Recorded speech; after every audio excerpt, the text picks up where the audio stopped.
था, आपने किसी भी अक्यूज के घर को किसी भी बात पे किसी पे भी इल्जाम लगा के घर तोड़ देते थे।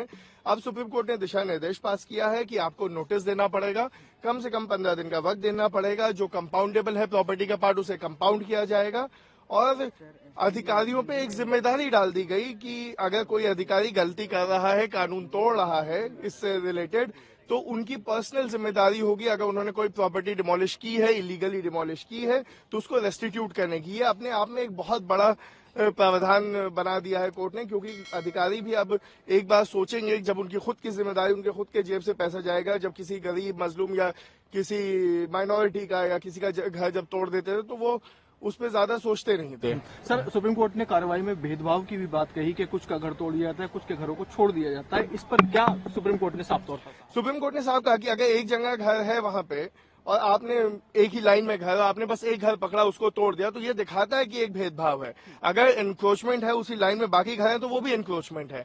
तो लॉजिकल यही है कि अगर आप स्टेट हैं, आप बायस नहीं हो सकते किसी के अगेंस्ट, आप पे जिम्मेदारी है कि आप आर्बिट्रेरी नहीं हो सकते, बायस नहीं हो सकते। तो उसके लिए उन्होंने कहा कि अगर एक घर है और आपसे वो तोड़ है तो वो दिखाएगा कि ये एक आपका बायस है, एक प्रेजुडिस है, एक पर्टिकुलर लोगों के या कम्युनिटी के खिलाफ। ये मामला 2022 से कोर्ट में था कि इलीगल तरीके से अथॉरिटीज़ बुलडोज़र का इस्तेमाल करके लोगों के घरों को गिरा देती हैं।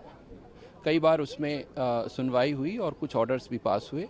आज उस पर फाइनल जजमेंट आया और फाइनल जजमेंट में कोर्ट ने ये कहा है कि ये घर का जो मामला है, घर तोड़ने का मामला बहुत ही सीरियस इशू है। किसी इंसान का घर जो होता है वो एक सिर्फ एक्यूज्ड का घर नहीं होता, वो पूरी फैमिली का घर होता है और पूरी फैमिली के एस्पिरेशंस एंड होप उस घर से जुड़े होते हैं, उसके फ्यूचर उससे जुड़े होते हैं।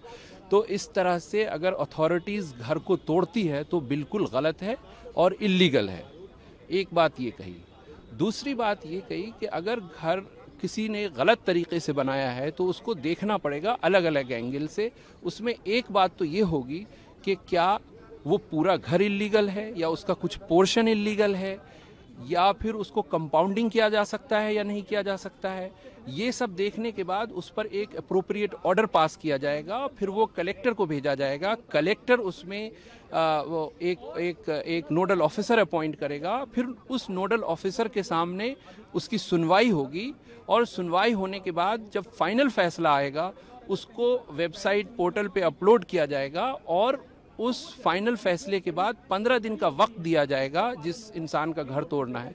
और उसके साथ साथ एक बात और कही कोर्ट ने कि देखिए ये मामले को पिक एंड चूज बेसिस पे नहीं होगा, उसको देखना पड़ेगा कि सिर्फ ये एक ही इंसान का घर है जो इल्लीगल था या और लोगों का उस मोहल्ले में जो घर है वो इल्लीगल है। तो इन सब कंसिडरेशन को देखने के बाद ऑर्डर पास किया जाएगा, 15 दिन का वक्त दिया जाएगा ताकि वो अगर फाइनली उसको तोड़ना ही है तो वो अपील कर सके या घर को खाली कर सके।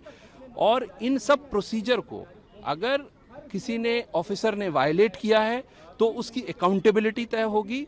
हो सकता है उसको पर्सनली हर्जाना देना पड़े और घर को रीबिल्ड करने में उस पैसे की रिकवरी उसके पर्सनल पॉकेट से किया जाए। तो ये एक बड़ा गाइडलाइन है।